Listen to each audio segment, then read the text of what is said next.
Well, if we go back to 2003, two guys turned up at Sydney Airport. I believe they were dressed as EDS employees, used their technical skills to get themselves into the top security computer room. They took apart two mainframes, put them on trolleys, and walked out the door.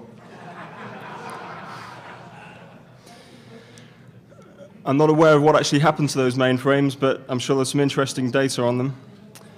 But that's quite a hard way to get hold of information on a mainframe. Surely there must be an easier way than that. So that's what today's going to be about. If you get out a laptop, connect to a network somewhere, it's much easier to get the information.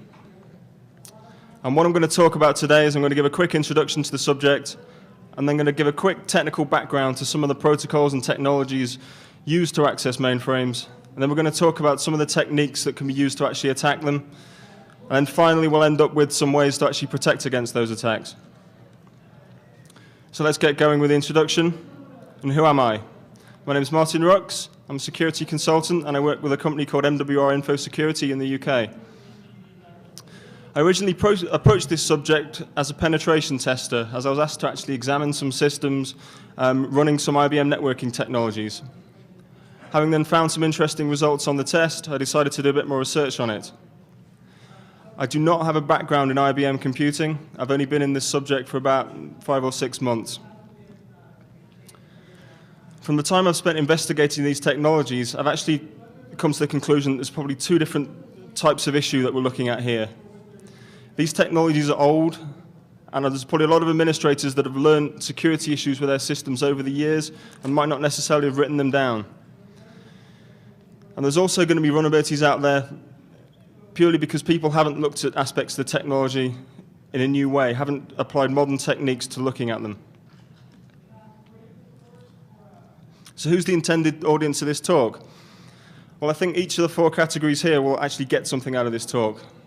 Security managers, if all you know about is IP and your IP networks, you may find that there's some interesting things I'm going to talk about. It's always important to understand how your network works, not just how the bits that are using IP work.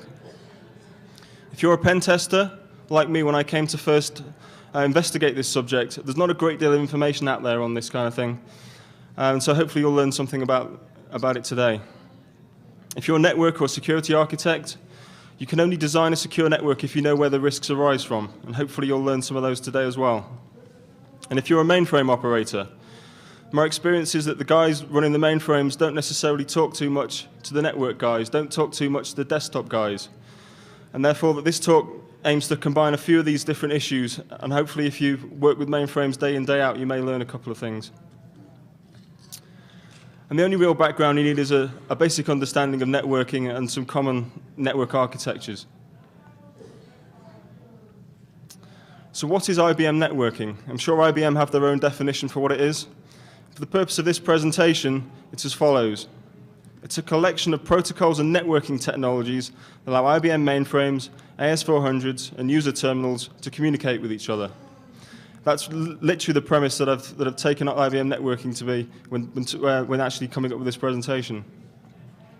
The main protocol we're going to be interested in is called Systems Network Architecture, SNA. However, this is the IP age, and IBM certainly has lots of support for IP. And in today's modern networks, there will be both IP and SNA. So why look at IBM networking? Well, if you've got a mainframe within your business, within your organization, it normally contains your most critical data. And if it contains critical data, then it's pretty good to make sure it's secure. Aspects of this technology might be old, but they're still deployed in a large number of high-value environments. We're talking about finance here, retail, defense, government. And it's also good to look at protocols, compare different vulnerabilities across technologies, see how we can learn lessons across all these different technologies. Look at issues in IP and see if they manifest themselves in SNA. Look at SNA and see if we can find anything that we can then take back to the world of IP and other protocols. And in general, IBM networking is not mentioned in security textbooks. If you open up Hacking Exposed, you won't find a great deal about it. So let's do some technical background into SNA and some of the other protocols and technologies that we're going to be attacking today. A brief history of SNA. Originally announced back in 1974, although the actual date in question are hotly disputed still, it was really intended as a way of unifying different IBM technologies. Before this date, different systems used to communicate with each other in different ways. And so SNA was an attempt to really try and tie together the ways of accessing systems and in a way make IT simpler. Traditionally a master-slave model, it was the mainframe responsible for everything. Everything else took its lead from the mainframe. Everything had to be configured. You had to get the IT guys in to set everything up. There wasn't a case of just plugging a laptop in and starting working. The architecture was designed with physical links in mind that were semi-secure. We're talking about point-to-point links. We're talking about pieces of equipment that were locked away from users. There weren't simply network cables on desks that people could plug into. It was a long time before the widespread adoption of LAN technologies. In the 1980s came peer-to-peer networking, APPN. This in itself is a vast topic and something that I won't really be talking much about today. There's certainly an awful lot of potential security issues lurking in there. Now, as the PC continued to develop, more responsibility was offloaded from traditional hardware components and moved on to the PC. And in today's modern networks, IP and SNA exist alongside each other in a number of different ways. And what we'll come to find out is that the integration of these old technologies with the new ways of working is one reason why certain vulnerabilities can actually be exposed. So any talk of a protocol wouldn't be complete without the OSI model. There it is. And if we look at SNA, it pretty much lines up against the components of that. Again, we could stand there and debate exactly how each of those layers correlates with each other, but we haven't really got time to talk about that today. Now, if you're used to IP, the whole concept of an SNA session may come as a little bit of a shock to start with. If you're used to IBM networking, then you might be used to diagrams like this. On the right-hand side, we have the mainframe. On the far right-hand side of the mainframe, we have the application subsystems that sit within it. Job entry system is JES. Time sharing option is TSO. And front-ending this, we have VTAM, Virtual Telecommunications Access Method. This is the way that the application subsystems will actually interact with the network. And VTAM will also be responsible for controlling our network protocols. On the left-hand side, we have a user terminal. In today's modern world, this will be a PC. Back in the old days, this could be some form of cluster controller. A couple of items of terminology just to take care of first. You see PU and LU. Now, these stand for physical unit and logical unit. There isn't really time to go into full detail of what exactly these terms mean, but a quick overview of them is that a physical unit is essentially a physical piece of kit. It's a piece of hardware that is capable of communicating over the network. A logical unit, then, is more of an application running on that system. The old applications that used to run on the old green screen terminals, essentially you can consider one of those as a logical unit. You can, however, have multiple logical units within a physical unit, and that's where things start to get a bit complicated, so we're not going to go into this in too much detail. Now, sat in front of the mainframe is what's known as a front-end processor. It used to be a piece of dedicated hardware that used to handle network path control, used to be responsible for routing within the SNA environment. Now, when we establish an SNA communication, there are 3 different sessions that are going to be established. The first of these is going to be what's known as the SSCP to PU session. This is the System Services Control Point talking to the physical unit. This is responsible for actually forming a network route to the physical device, making sure that it's up. The next session is the SSCP to LU session. This is essentially where VTAM presents the user with the logon screen. And that session is responsible for passing the user credentials back across to the mainframe. VTAM is then responsible for talking to the individual application subsystems to log you onto the application that you actually want access to. Assuming a successful authentication, we then have a logical unit to logical unit set up. In this case, we have a session actually established to TSO within the mainframe. Now, all of these sessions, it will exist at the same time. This is slightly different to the world of IP. So let's look at some basic architectures and network setups that we could find employing SNA. And the first one of these is a basic SNA network that we might have found back in the 1980s. This is a very simplified version, but we have the mainframe on the right-hand side, we have our user terminals on the left-hand side. Essentially, we used to take our terminals and plug them into the cluster controller node. This usually used to be via a piece of coax. Our cluster controller node was then connected to our communications controller node, our front-end processor sat in front of the mainframe. And this used to be via a point-to-point link. Usually, SDLC protocol was used at the link layer to manage this communication. And as I mentioned, we need to define all our nodes within the mainframe, within VTAM, before they're going to work. But once IP came along, people wanted to run SNA across their IP networks, and so they had to come up with some novel ideas in order to do this. One of the first ideas to be for people to use was what's known as an SNA gateway. This is basically a device that is capable of translating IP traffic and turning it into SNA. The users of our applications run basically a client application on their PC. This will then communicate with the SNA gateway. It's usually a proprietary TCP protocol. The most common example is Microsoft's SNA server, now known as Host Integration Server. Microsoft's SNA gateway, if you have a look at it out the box, has a number of interesting features. Or at least I think that's what Microsoft designed them as anyway, where you can actually pull off the configuration of that SNA gateway without providing any authentication. If you can compromise the SNA gateway, there are various ways that you may be able to then start attacking the mainframe. But again, these are subjects for another day. And in our SNA gateway example, we still then have SNA traffic passing from the gateway to the mainframe. Another way of actually communicating with the mainframe using SNA is actually to bridge our traffic across our local network. Back in the days of token ring networks, this could actually be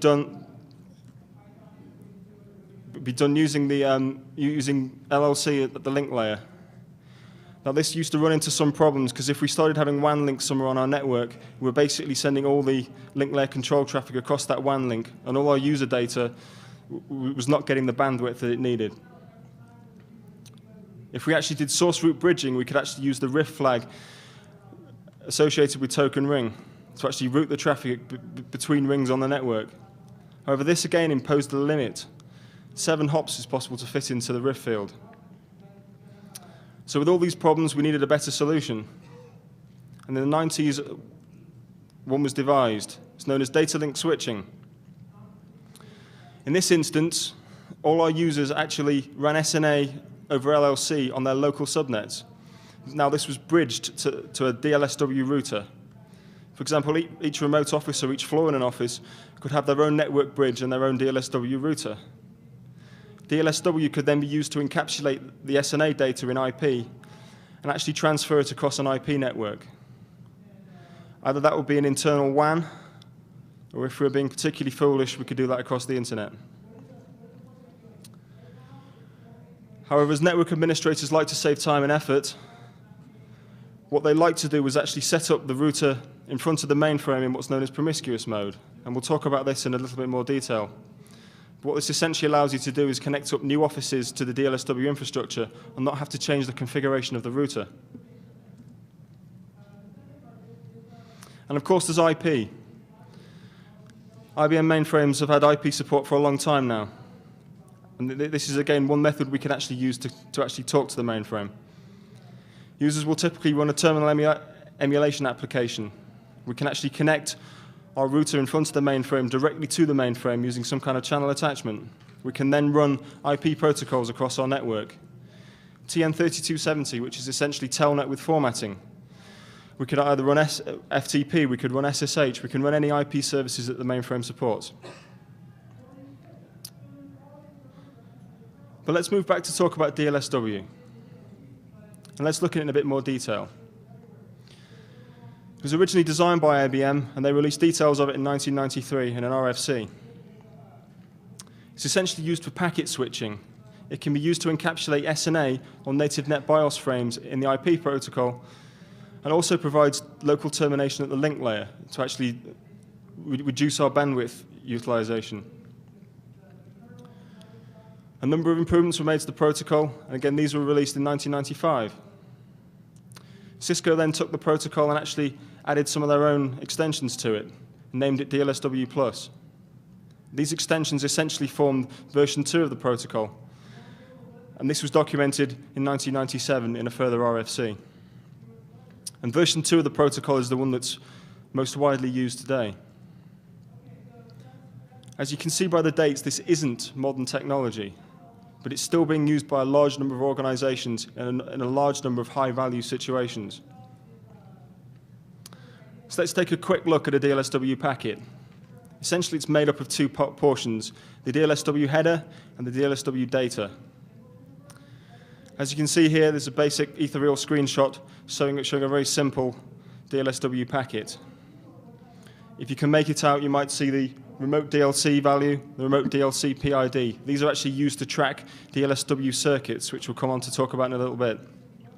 Also in the header, we can see what type of packet this is. This happens to be a capabilities exchange packet. And again, we'll talk about this in a little bit more detail. Now, I haven't got much time to talk about the DLSW protocol in much detail. If you look on the presentation on your Defcon CD, you'll actually find a few more slides talking about the format of the data that's actually used within the protocol. You can also go back to the RFCs and have a look. That'll provide you with some more information. So I talked about DLSW circuits. So let's look at what those are and how they're established. When we're initially setting up a DLSW communication, we'll actually do what's known as a capability exchange. And we'll actually come on to look at that in more detail in a little while. But once you've established capabilities, so you've exchanged capabilities, you essentially have a TCP connection between DLSW-capable routers. On top of this TCP connection, we can then establish circuits. These circuits are essentially SNA sessions that are actually being used to communicate between individual hosts in the mainframe. Now, multiple circuits can exist over that TCP connection, and that TCP connection won't drop even if there isn't an active circuit.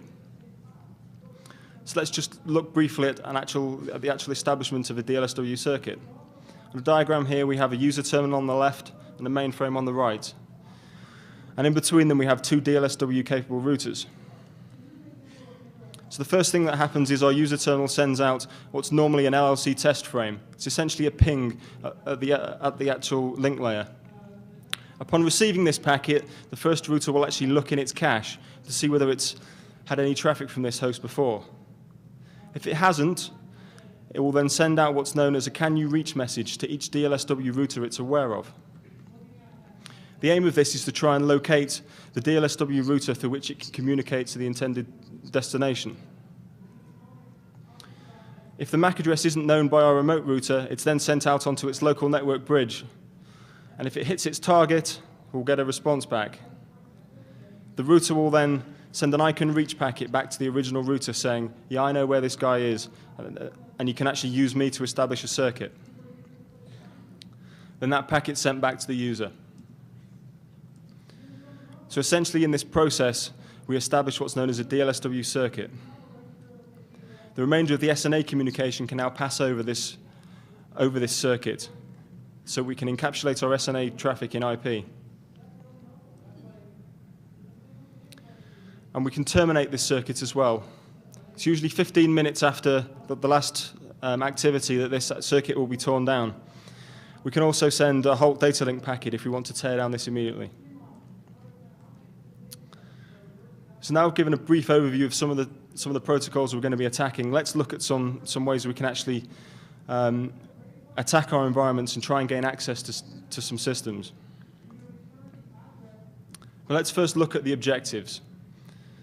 Why is an attacker going to actually be interested in these environments? Well, first of all, the data on the mainframe. It'll usually be finance data, intelligence data, data that's of importance to competitors. Processing power of the mainframe. There's an awful lot of processing there, and wouldn't it be cool to run our own processes on it?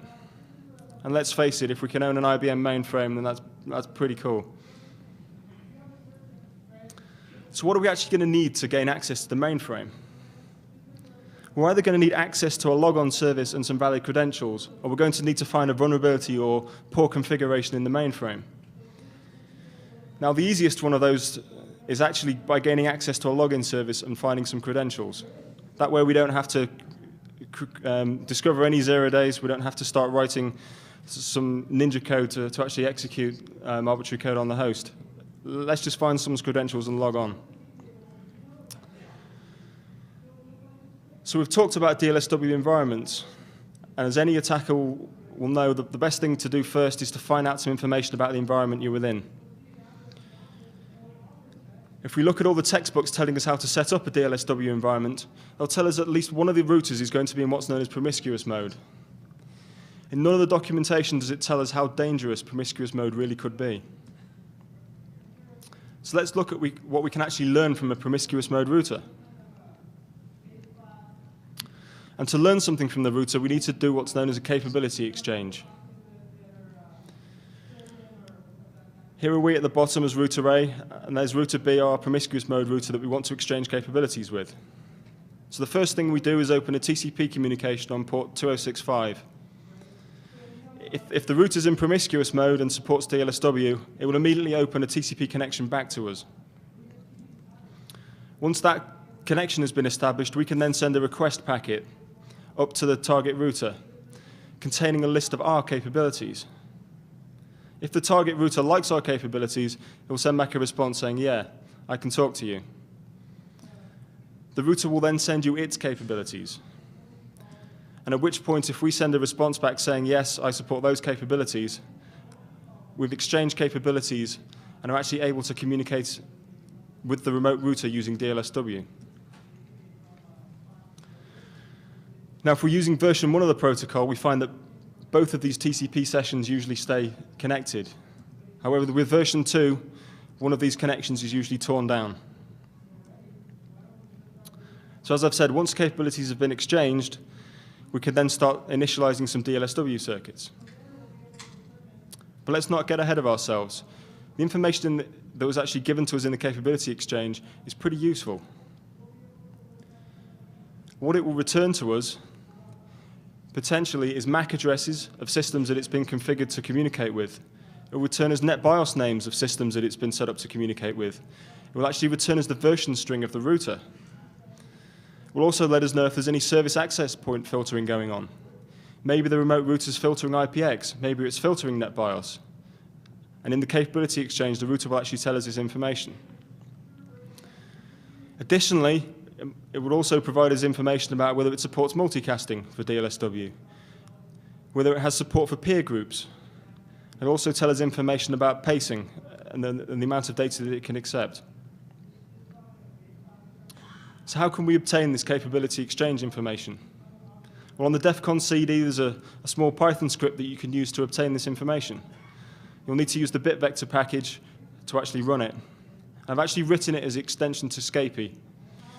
The reason being that eventually I'm going to release some DLSW classes, which means you can easily build your own DLSW packets. At the moment, the tool has actually has some static arrays in them containing the DLSW data. But once I've got a bit further with the DLSW classes, then I'll certainly release them. And then you'll be able to use this tool as a true extension to Scapy. Alternatively, if you have a DLSW router, you can simply use this to start communicating with the remote system. The only problem is you can't control as many of the parameters as you can do if you use your own packet definitions. So here's a quick look at some sample output from the tool. As we can see, it returns us some information concerning MAC addresses, NetBIOS information. It also returns the vendor of the device, which we can see in this case is Cisco. If you find some DLSW routers out there, I'd certainly encourage having a play around with the tool and seeing what it can tell you. So now we've found out some information, our next objective is to actually reach the mainframe. It might not be running an IP stack, so if we're sat out on the internet, how can we actually access it? In our security model, if an attacker actually gains access to our logon screen, have they breached our security model? As we've just discussed, we now have a DLSW tunnel that we can use because of a promiscuous mode router. That means we have a method of encapsulating our SNA data in IP, meaning we can communicate across an IP network, which means if you've placed your DLSW router on the internet, maybe someone can get to your mainframe from the internet now. So if we want to actually communicate using SNA with the mainframe, we need to know a little bit about how an SNA session is set up. And we'll specifically talk about how that is set up at the link layer. Now, the first information we're going to need is the MAC address of the mainframe. Once we know that, we can send our LLC test frame. If we get the MAC address right, it will respond back to us. We can then send an LLC XID frame, an exchange identifier packet. Again, all we need for this packet is the MAC address of the mainframe. Now we get to the stage where we need to actually exchange an XID. This is actually used so the mainframe can tell that we are actually configured to use its services.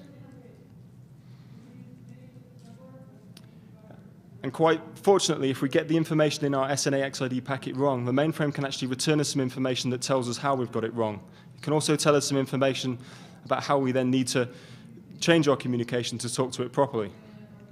Now, assuming we get this information right, the mainframe will return what's known as a SABME packet, set asynchronous balanced mode. We can then acknowledge this packet, and the mainframe then proceeds to send an activate physical unit packet. And this is essentially how an SNA session is set up at the link layer. And if you remember back to the different sessions, this is the first session we talked about when communicating with a mainframe. We can now move on to the SSCP to LU communication. So how can we find out some of this information that we need to actually start talking to the mainframe? Well, for a start, the capabilities exchange can actually provide us with a lot of information. In our LLC packet, we obviously need some service access point types, and the capabilities exchange will tell us which ones are supported by the remote system. If we're lucky, it'll also tell us the MAC address of the mainframe. If not, then more often than not, the MAC address will actually be in a token ring format, and so the first 4 digits will be 4000. If we then need to perform a brute force attack to find the MAC address, this actually reduces our the actual scope of brute forcing. We talked about the mainframe returning information in the XID exchange that can be of use to us. If you look here at this ether reel capture, we can actually see a control vector is used to tell us where in our SNA XID packet we made our mistake. It can also return information such as the control point name, the network ID, and the node ID. Again, we can use these to start to put together our SNA XID. So just to summarize what we're going to need to communicate with a mainframe, we're going to need the MAC address. And there's lots of different ways we can get that information. Again, we might need a CP name and a network ID. Again, there are a number of ways we can start to obtain this information.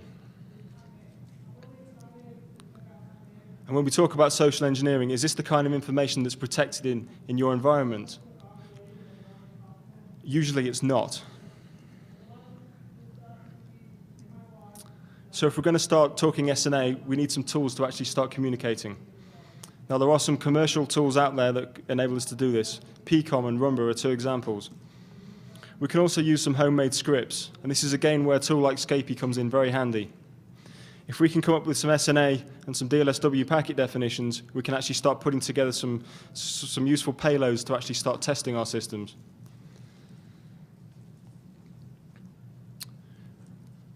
So now we have all the information we need to actually get a logon screen up on our mainframe. So we've achieved half of our objective. Even if our mainframe is not running an IP interface, thanks to DLSW and thanks to some of the information that's returned in the capabilities exchange, we can actually bring up the logon screen. Now all that we need is some logon credentials. So we need to find a way of getting them.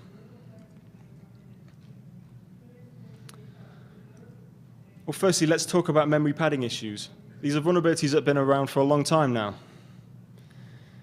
Ethernet frame padding, Etherleak in Windows network card drivers, Microsoft Windows NetBIOS information leakage. Even recently, there was an information disclosure in MySQL Anonymous Handshake. And this all arises from reading from uninitialized memory when we're padding packets. And this is very useful when we're looking at SNA traffic. So let's look at SNA leak. Usually in our network environment, packets on the local network are bridged up to the DLSW router.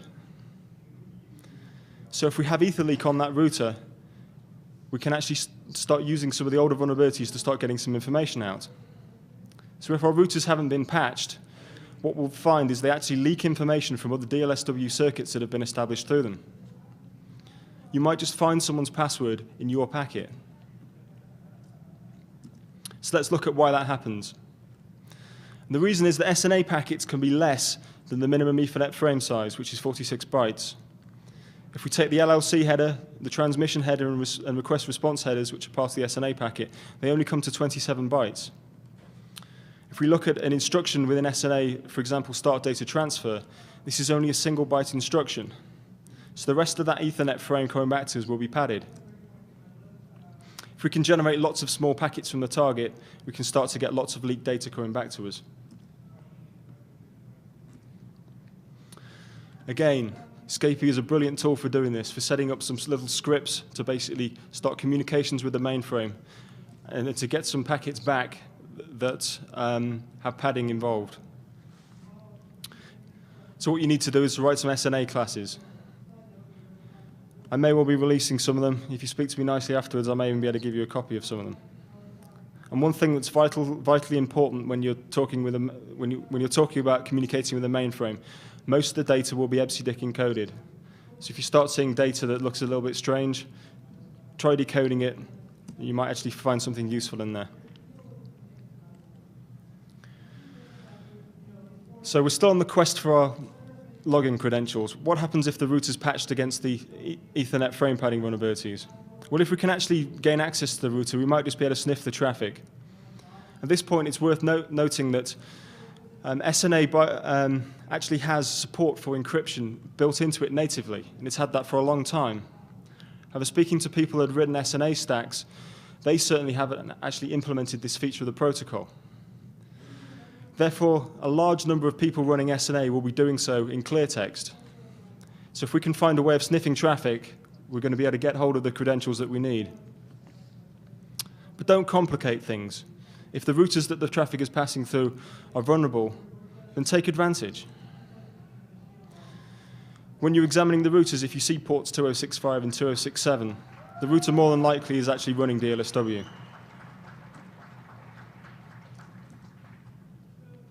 And in the course of the research I've been doing, I've actually found out some interesting little things to do with DLSW on some common routers. And let's remember that in our mainframe environment, it's usually high availability. Even small amounts of downtime can have huge financial implications. And in investigating, I actually discovered one denial of service that will actually need investigating further.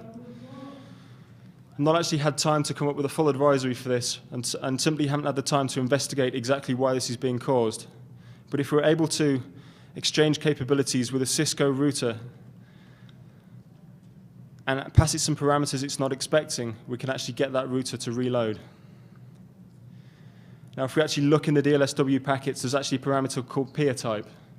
And if we start playing around with that value, then we start finding these conditions actually occur. I'll certainly be releasing full details of this vulnerability, but I'll certainly be passing those to Cisco first. So let's find out some other ways of actually getting hold of these logon credentials. And I've come up with two scenarios, one of which is a local attack. As we'll see, it's very dependent on how the architecture is set up. But this is very common on internal networks that are using SNA and then a DLSW environment to pass that traffic across an IP network. So our assumption, obviously, is that our SNA traffic is using LLC2 at the link layer on our local subnet. This attack will actually now allow us to intercept that network traffic if the systems communicating with it are plugged into the same switch. Now, initially, that might not sound too great. After all, we're all used to sniffing traffic on a local subnet. But when we're talking about SNA, there are a few little things we need to think about first. And let's look at the basic network setup that we're talking about here. On the left-hand side, we can see our user workstation that's communicating using LLC2 up to the DLSW router. Then the data is encapsulated as that goes across the IP network. And we're sat on the same LAN as them. So we need to be able to intercept that LLC traffic. If there's other ways of attacking the switch that we're plugged into, then by all means use them. CAM table overflows or any other vulnerabilities that enable us to sniff traffic are perfectly valid. If the workstation itself is not well protected, again, we can attack that. Always take the easiest path. However, if these aren't possible, we can't revert to ARP spoofing the same way we would do if we were talking about IP. So what about using port stealing? That might be one way of getting this to work. But if you're not familiar with port stealing, it was essentially a technique that was demonstrated a few years back, and essentially involves stealing a target MAC address on a switch. Now, obviously, if we steal the target's MAC address and do nothing else, it's a pretty effective denial of service. But what we don't want to do is actually cause a denial of service. We want to keep passing data to that target system so we can sniff it. Port stealing was basically documented as a way that we could use to bypass static ARP. And potentially, it could work in this scenario. The problem is, the way these attacks have been described, we actually need IP to be running on our target system, because we need to use a spoofed ARP packet to give the target its port back on the switch. In this scenario, therefore, there's only going to be a half-duplex attack possible, i.e. from the traffic passing from the mainframe back to our target workstation, because we're going to assume that that is running an IP stack. The likelihood is that the mainframe is not going to be, it will not have an IP address that's associated with its MAC address, and therefore we can't use port stealing to get the traffic passing from the user to the mainframe, and after all, it's in this direction which the user credentials will be passing. So this is where DLSW can help us. If we actually set up a system on the local subnet with the MAC address of the mainframe we're trying to intercept traffic to, we can then use our laptop to establish a DLSW connection to the remote DLSW router. In this way, we're essentially tunneling the LLC traffic over IP, and we're avoiding the problems that would otherwise be associated with stealing the port on the switch. As I've said, all the data we receive, we encapsulate and pass over to the remote router. We can now sit on that local subnet and intercept all the credentials that are passing between our target and the mainframe. So that's essentially what our diagram looks like now. The traffic has been redirected to us, and then we're passing that back across as DLSW traffic to our remote router. But that's a local attack. Let's look at doing this remotely, because that would be really cool. Now, this attack is dependent on the architecture. It depends on the way that the DLSW systems have actually been configured. But if we find that the people setting up our DLSW network have not done it correctly, they may well have put more than one router into a promiscuous mode. Our DLSW environment will still operate in this scenario. However, we have exposed ourselves to an excessive amount of risk. So in this attack, we're still assuming that our SNA traffic is actually using DLSW to traverse the IP network. We also need to find two routers that are in promiscuous mode, one in front of the mainframe and one in front of our user. So let's look at how things look beforehand. We can see the user again on their local subnet and a promiscuous mode router at either end of the IP network. We're then connected to that same IP network, whether it be a WAN or whether it be across the internet.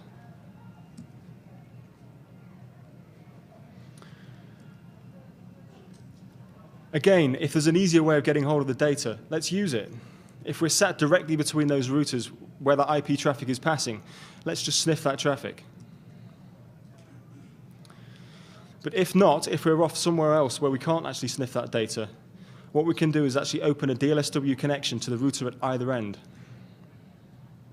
Now, to do this, our IP address must either be defined in the DLSW configuration, or as I've mentioned, both routers must be in promiscuous mode.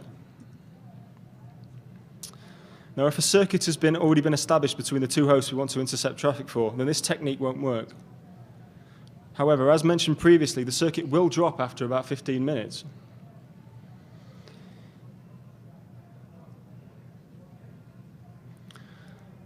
So what do we actually need to do to actually affect this attack? Well, first of all, we need to exchange capabilities with routers at either end of this DLSW tunnel that we're attacking. If we are actually the only one who's advertising MAC addresses in our capabilities exchange, then we will automatically be intercepting the data. And the reason is this. If a DLSW router in the capabilities exchange sees a MAC address that is configured, if a request comes in to send data to that MAC address, the can you reach packet that we talked about before will only be sent to the system who has advertised that MAC address in its capabilities. Meaning that if our network administrators have not actually defined the MAC address of their mainframe in their DLSW router, we can simply advertise that MAC address in our capabilities exchange. And then when the can you reach packet is passed on to the DLSW environment, that packet will only come to us. Meaning that we can then send back an I can reach packet and essentially establish a DLSW circuit. In more complicated environments where we're using peer groups, there's also possibilities that we could become a new border peer. Now this is very architecture dependent, and there really isn't time to go into this today. Also, something to be aware of is that you can actually send gratuitous I can reach packets. The routers don't actually think to themselves, well, did I actually send the can you reach packet? And by sending an I can reach packet, you will actually enter that MAC address into its cache. This won't actually override the capability exchange information, but it's actually telling the router that we actually know where that MAC address is. So let's look at a quick diagram of how this looks now. As we can see, we've advertised the mainframe's MAC address in our capabilities exchange with the promiscuous mode router at the user's end. We can then simply establish another DLSW tunnel with the promiscuous mode router in front of the mainframe. We can then establish another DLSW circuit with that router. Now the traffic will be rerouted down the two legs of our DLSW tunnels rather than across the original path, meaning that we can intercept all the traffic. Just one slight caveat to this. If the administrators have actually defined the mainframe's MAC address in the configuration on the router, essentially we come down to a race condition. The promiscuous mode router in front of the user terminal will send the can you reach packet to both us and to the legitimate system. But if we can get our I can reach packet back first, we're the one with which the DLSW circuit will be established. And again, the attack can proceed. So essentially now, we've come up with a number of ways that we can actually achieve our objectives. We've actually been able to communicate with the mainframe, access a logon service, and we've found some ways of being able to gain access to login credentials. I'm sure you can imagine how dangerous that is if we've actually intercepted the communication of administrative logon to TSO. So how can we protect against some of this stuff? First of all, there's some technical recommendations. And as you can probably imagine, the fairly obvious one is don't use promiscuous mode. Even if we have to define 15 IP addresses within our router configuration, that's certainly a lot more favorable than people messing with our DLSW environment. As we've also seen, explicitly defining the MAC addresses of the mainframe in the capabilities data is also good. Also, if we can actually use path costs, use the lowest possible path costs, which means that if the router ever has a choice as to which path it's going to take when it's establishing a circuit, it's always going to pick the legitimate one. And then we need to start looking at ACLs to start protecting port 2065 and the other ports associated with DLSW, whether that be filtering on firewalls or whether it be router ACLs. And again, try and protect the information that's passing across our network. Cisco actually have a paper on their website about how to use IPsec to protect DLSW traffic passing between their routers. Again, take every precaution you can. And that comes down to using end-to-end encryption for the data. Now, we might find that if we're using SNA, this isn't possible. So this is where we need to start looking at the actual requirements for our network, looking at the sensitivity of the data, and understanding the implications of the protocols we're using. If we need encrypted data, why not use SSL and SSH support on the mainframe? Why continue to use the older protocols? You may need to continue using these SNA applications. It may not be cost-effective to migrate them, and therefore IP might not be a solution. But it's always important to understand the risk you're exposed to. Again, just because these are high-value environments, it doesn't mean we shouldn't patch things. Particularly the routers. We've already seen how old vulnerabilities to do with Ethernet padding has enabled us to sniff traffic, to actually sniff the credentials out of the actual padding in the packets. If we're using an SNA gateway, we need to make sure that's hardened. Out the box, Microsoft's host integration server is not the most secure system. And we can certainly pull off lots of information about its configuration. And let's look at the recommendations at a high level as well. This is where it comes down to looking at what you're using on your network. Understand the strengths and weaknesses of the protocols. Do they support host authentication? Can you use encryption with them? Are traffic redirection attacks possible?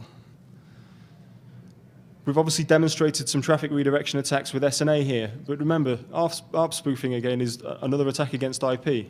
So understand which vulnerabilities apply to which protocols, and understand how to best protect your network. Then deploy an architecture that actually meets the requirements. Make sure that you can maintain who has actual accessibility to the services on your systems. Make sure that patching can go ahead without causing disruption to users. Keep monitoring for suspicious activity, and make sure that your sensitive data remains private. And when you're getting these environments tested, make sure the testing's thorough. If you have pen testers that come in that just know about IP, and you ask them to start looking at your SNA traffic, then they may start to panic a little bit. Make sure that you ask these guys some questions before you hire them.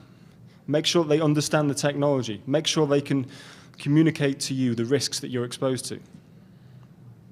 And most importantly of all, make sure everyone within the company is talking to each other. Make sure the mainframe guys talk to the network guys. Make sure they talk to the desktop team, because if they don't, then there's going to be vulnerabilities that are exposed. If you're in a security function, use your influence to actually bring these guys together and actually be proactive in making sure that security is being improved. So after all this, are we safe? Well, maybe not. There's a whole lot more to be done here. There's lots of SNA stacks out there. I've certainly not got access to a mainframe, and therefore I can't test these at the moment.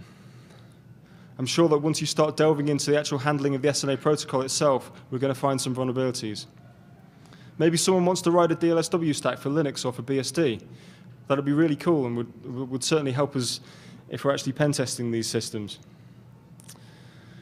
SNA type of service handling, I haven't even touched on that. Again, that's another area to look at. And something else I've talked about, host integration server. Netware for SAA, which I do not believe is supported anymore. Basically, SNA gateway systems. There's a lot more work that can be done to actually determine any vulnerabilities in those systems. Again, peer-to-peer networking, APPN and APPC. Essentially, we have an entire method of communicating between, using peer-to-peer protocols between systems on our networks. There's a huge scope for attacks in these areas. And coupled in with that is then secure configuration of VTAM, making sure there are no unused definitions in there. And again, we need to look at how to actually investigate those configurations and make sure they're in line with best practice.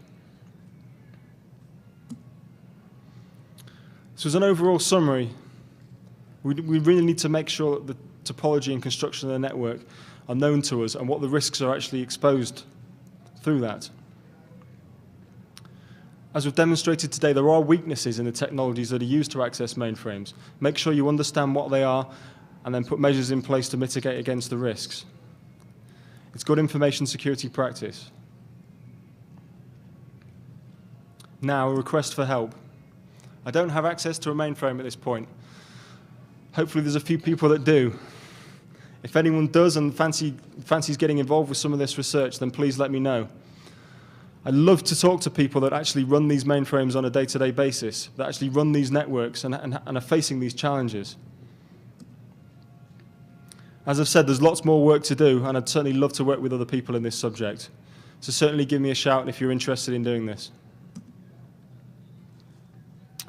Now, references and further reading. When I was actually investigating these technologies, It was made somewhat more difficult by the fact that a lot of the books that are out there on SNA are no longer in print. But if you search around, you can certainly find them. If you go back to the RFCs, you can find out some more information. Cisco have a lot of information on their website about DLSW, and also about how Cisco routers can be used in SNA environments. So that's it for me. Any questions that anybody has?